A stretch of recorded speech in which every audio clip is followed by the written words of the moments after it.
শেষ বৈঠকে যদি দুরূদ শরীফ পড়তে ভুলে যায় তাহলে কি সুজদা দিতে হবে?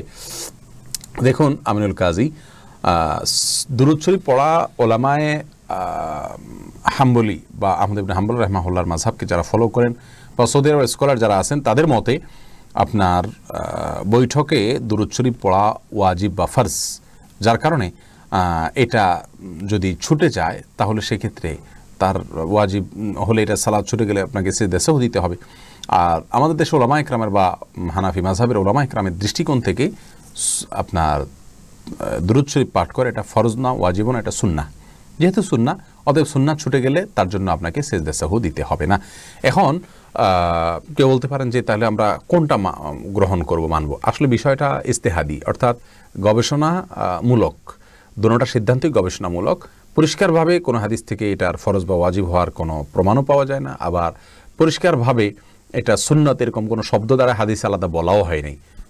এটা প্রত্যেকের গবেষণার আলোকে তিনি বলেছেন।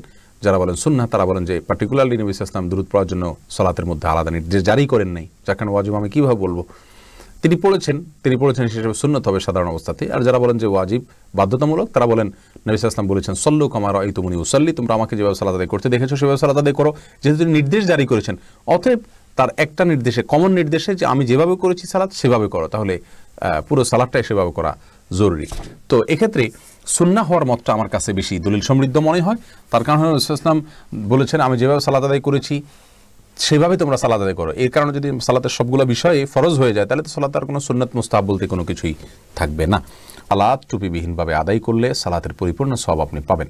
কারণ সালাতের সাথে টুপির সম্পর্কটা আসলে আমরা যেরকম মনে করি এরকম না। কারণ হলো টুপি পরা এটাকে অনেক উলামা ইকরাম সুন্নাত বলেছেন, তবে সেটা সুন্নতে আদাহ, সুন্নতে ইবাদত নয়, অর্থাৎ অভ্যাসগত সুন্নাত। নবী সাল্লাল্লাহু আলাইহি ওয়াসাল্লাম বা সাহাবীরা পড়েছেন, এটা প্রমাণ পাওয়া যায়, কিন্তু এটা পড়লে কোনো ফজিলত আছে, আলাদা কোনো নির্দেশ আছে এরকম নাই। আর নামাজের সময় মাথা ঢাকতে হবে এরকম আলাদা কোনো নির্দেশ নাই। তবে হ্যাঁ, সালাতের সময় আপনার আল্লাহ সুবহানাহু ওয়া তাআলা নির্দেশ হলো ইয়া আইয়ুহাল্লাযীনা আমানু খুযু যিনাতাকুম ইনদা কুল্লি মসজিদ, তোমরা প্রত্যেক সালাতের সময় সুন্দর পোশাক আশাক গ্রহণ করো।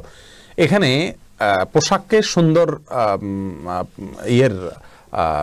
আবরণের সাথে বা সৌন্দর্যের সাথে আল্লাহ সুবহানাহু ওয়া তাআলা তুলনা করেছেন। তার মানে এখান থেকে উলামা ইকরাম বলেন যে সালাতের সময় সুন্দর এবং ভালো পোশাক ব্যবহার করা উচিত, যেটা পরে মানুষের সম্ভ্রান্ত কোনো জায়গায় যায় সাধারণত সেইভাবে। অতএব আমাদের দেশে যেহেতু সালাতে মানুষ টুপি পরে সালাত আদায় করে, টুপি ছাড়া কেউ পড়ে না, অতএব আপনি টুপি পরে সালাত আদায় করাই উত্তম আমরা বলবো। কিন্তু টুপি পরে সালাত আদায় করতে হবে এরকম কোনো বাধ্যবাধকতা নাই। কেউ টুপি ছাড়া সালাত আদায় করলে কোনো অসুবিধা নেই, কারণ টুপি পরাটাই ইসলাম শরীয়তে কোনো গুরুত্বপূর্ণ বিষয় নয়।